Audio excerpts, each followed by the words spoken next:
Hello, everyone. Welcome to the next Tuesday, Thursday little short LP that I'll be doing. It is a pretty short game. I can't imagine this will be more than like 5 or 6 parts at the very most. But yeah, it is The Incredibles: Rise of the Underminer, a game that I have mentioned before, that I'm sure many of you are familiar with. It picks up right where the movie The Incredibles left off and acts as a sort of like soft sequel, even though the actual Incredibles 2 retconned everything that you're seeing here. And yeah, here's a little very weird aspect ratio clip of the very end of the last like 20 seconds of The Incredibles. That I'm going to talk over just so to try to minimize the chances of copyright problems. But this is a short little clip, and I think everybody watching this has probably seen The Incredibles and is familiar with it, and so I'm not gonna talk about that and whatnot. But yeah, so this is what was in my head, you know, the direct continuation of the Incredibles movie until Incredibles 2 came out, and I think it actually kind of works better in that, you know, I don't love, well, okay, I'll let the cutscene go first. Underworld, and I will rule the above from beneath the entire planet. Who is this guy? You will all be crushed within my grip. Whoever he is, he's shown up in the wrong place at the wrong time. It's showtime.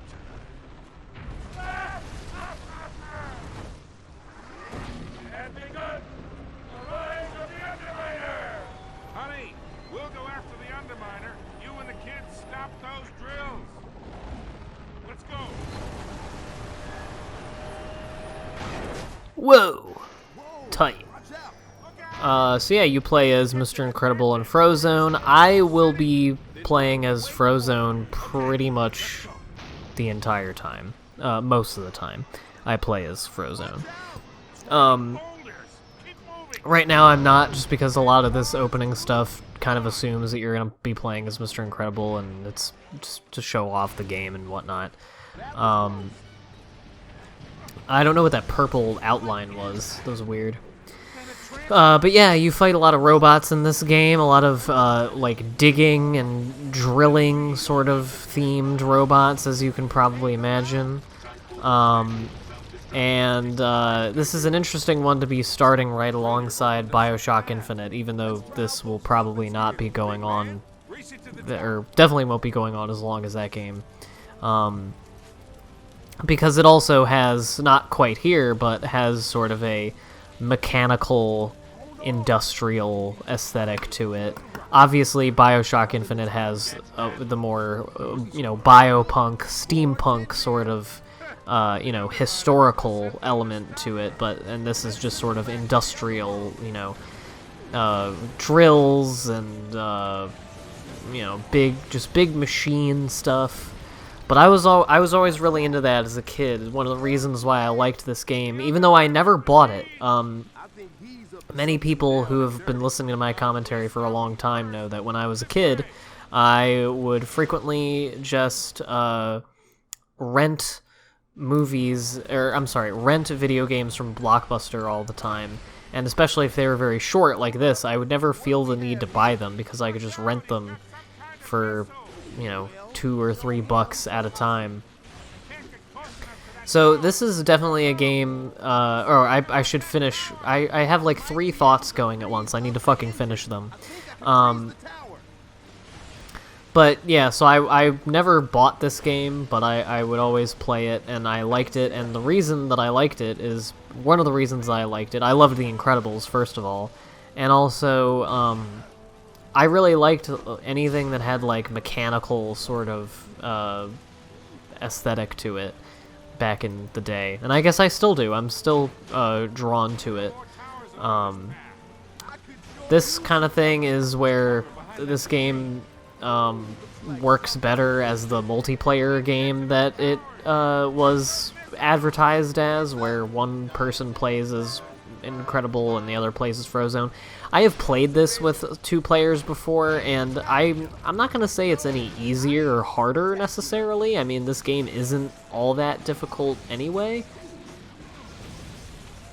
But I will say that it's much better to have a competent human being playing one of the characters rather than the AI, because for some reason, especially when Mr. Incredible is the AI, like, they will not always go out of their way to meaningfully fight the robots.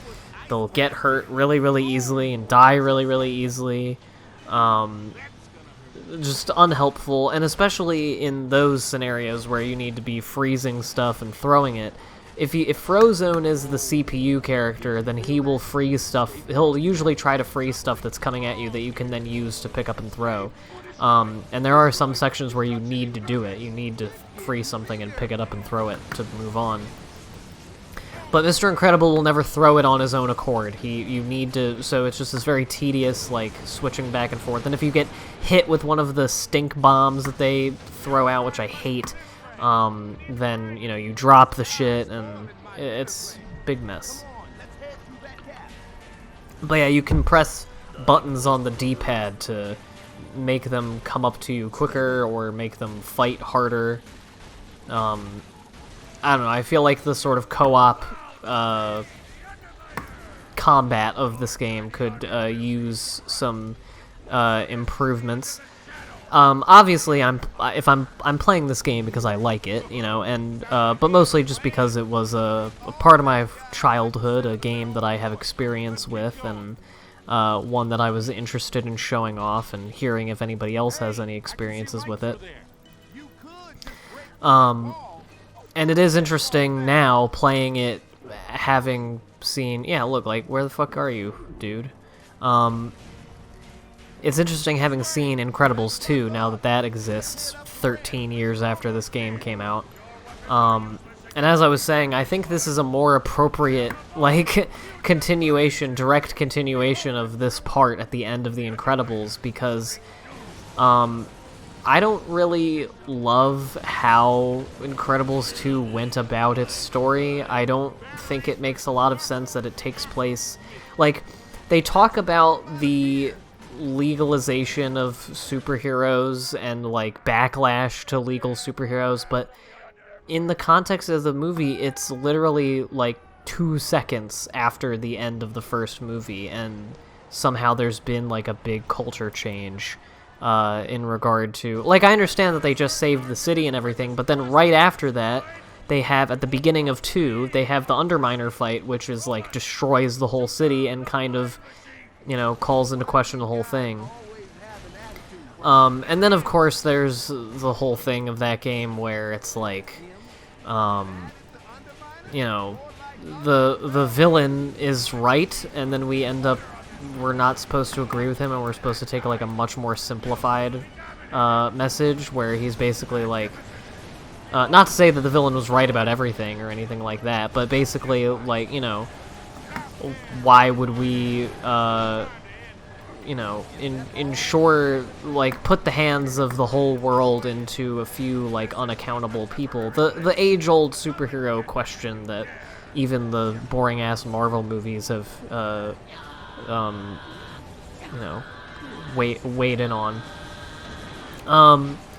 And yeah, I don't know. I don't think the movie really has a, like, interesting answer to that. I don't think the story of the movie really has any coherent response to what the antagonist represents. And in general, I have a lot of problems with Incredibles 2. I just think it's a weaker movie all around than Incredibles 1.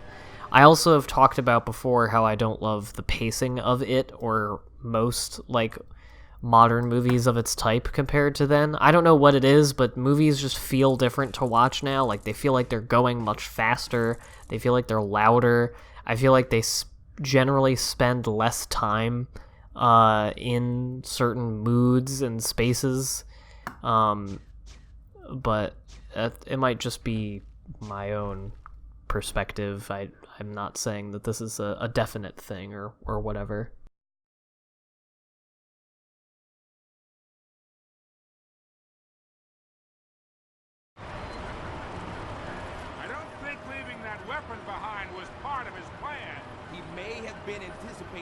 so we should be ready for anything. Come on! This is a perfect game. This would have been a perfect game to play back when there was the 11-minute time limit on YouTube. TBT to that. That was the scenario that I've talked before about my camcorder LPs that I did, that I just did on my... It was a camera that recorded on a tape, so I never uploaded it, and I would just tape back over everything, but it had like 2 hours of tape on it, and so I would I would use the timer on the camera to go by 11 minutes at a time and act like I'm making YouTube videos of how I would do the commentary for these games. And this game was one of the ones I did it, and I think it took like 10 or 11-minute parts. But the reason it would be good, like just timing-wise, is because each level of this game is like about 10 minutes. So, or usually takes about 10 minutes for me to complete. Frozone is just getting fucking annihilated by these stink bombs. So yeah, you don't have to do this. I'm mostly just doing it here because I know that there are times where I'm gonna have to, and I want to get used to this process of doing this shit. But you don't have to do that. You can just make the bridge, and then you can just go over and punch the guy to shoot some. Those big rats walking across. He was waiting to go too, that rat across the stream. Is that Ratatouille? And now he's waiting again. I never noticed this. This rat is just like waiting, like, yeah, I gotta get across too, man. Fucking come on. And it didn't seem to follow me. I guess it just was hanging out there now. Maybe, yeah, maybe that's Remy from Ratatouille. It was when he was going in the sewers underground and everything. He passed through the Underminer's lair. That's a game that I definitely need to do. I mean, people, if you've been subscribed to me, if you've known about my videos for more than a couple years, you've definitely heard me talk about doing an LP eventually of Ratatouille. And, I mean, yeah, it's like, it's one of the ones on my list of games to do. I like doing that. I like doing that dodge move that makes the ice go on the ground. It's one of the list of many games that I'd like to do, and it's another pretty short licensed game that I could get done in a good, like, 10 parts. Those are great. That's part of the reason why I like those games, especially for LPing and streaming as well, is because you can bebop through them. Like, they're just breezy, easy breezy cover girl games. Easy breezy beautiful cover girl. And I hate this shit. I hate when they lift their stupid drill arms up while I'm trying to do the big incredible smash, where you have to jump up in the air first, and their stupid things touch me and they hurt me, and the knockback in this game is ridiculous. Yeah. Some of the stuff in this game is bullshit. I mean, it's by no means like an amazing game. It was just like a little bullshit game that was made to, you know, placate the masses and profit off of how everyone thought Incredibles was cool as fuck. 'Cause it is. I didn't play all that much of the original Incredibles game, like the game based on the movie. And it is a little bit different than this, if I remember correctly. It's also rated T, which was like a big deal at the time. I don't think you play as Frozone, but you play as the 4 family members. I would be willing to, you know, give that one a shot sometime if people are interested in that being maybe it would be like a let's try. I don't know if I do a whole run of it unless I play through it and really enjoy it. And if, you know, people want more Incredibles content. And I don't know if they made an Incredibles 2 video game. I've talked before about how, like, just in general, I don't see that many video games of new children's movies coming out, like AAA titles, like made by big studios for current consoles and everything. The most I see is, like, you know, mobile games, and I mean, sometimes they have games, but it seems really rare nowadays. And I don't remember hearing about any in Incredibles 2. They seem to instead go for, like, promotions. I don't know, maybe it's just not a very lucrative deal anymore to spend all the money making, like, a full video game when, you know, people will just see it anyway. I mean, I guess the video game existed to be merchandise for the movie, you know, for whatever thing it's based on, and so I'm sure there was some sort of, if not evidence, just conventional wisdom that, you know, a good video game adaptation would translate into better, like, DVD sales. I imagine it wouldn't affect, like, box office gross all that much. But maybe it did. I don't know. I mean, that is why they release games based on movies. They would usually release them the Tuesday before they came out, as most movies come out on Friday. Well, now most movies come out on Wednesday, honestly, like Wednesday or Thursday, because now they used to do the midnight openings, and then people were like, well, midnight kind of sucks, so let's do, like, their 10:30 Thursday showings, up until a few years ago. And then the last, like, 5 years, they just do Thursday showings every day. They still say that it's coming out on Friday, but the Thursday shows start at, like, 2 p.m., and then there are midnight shows Wednesday night, for big movies, at least. And, like, I have no problem with Thursday night previews, but that's all you gotta do. Like, at that point, after that, you know, you're just, like, you're just releasing the movie early. Like, that doesn't, you know, you're just having it out for more days before the weekend starts. That's not, you know, you make more money. I've never gotten why the Spider-Man movies seem to do that. Even the new ones, they get released in the same week of July, and they all get released on a Wednesday. And that always, like, bumps up their gross. Like, I don't know, like, it started with the Sam Raimi movies. Whatever, I forget what company even did the Sam Raimi movies. Was it, I guess it was Columbia. Did they, like, I don't know, did they just not bank on Spider-Man being a popular movie, and so they were like, we'll put it out on a Wednesday so it's out for more days, and then it'll beat out whatever was in theaters that week. Let's see, what was Spider-Man up against?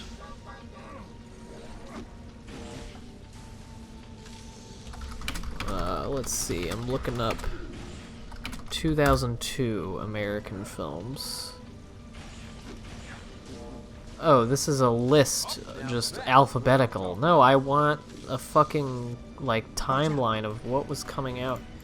Okay, July 2002. If I look up that, maybe it'll tell me. Yeah, July 3rd was the day that Spider-Man came out.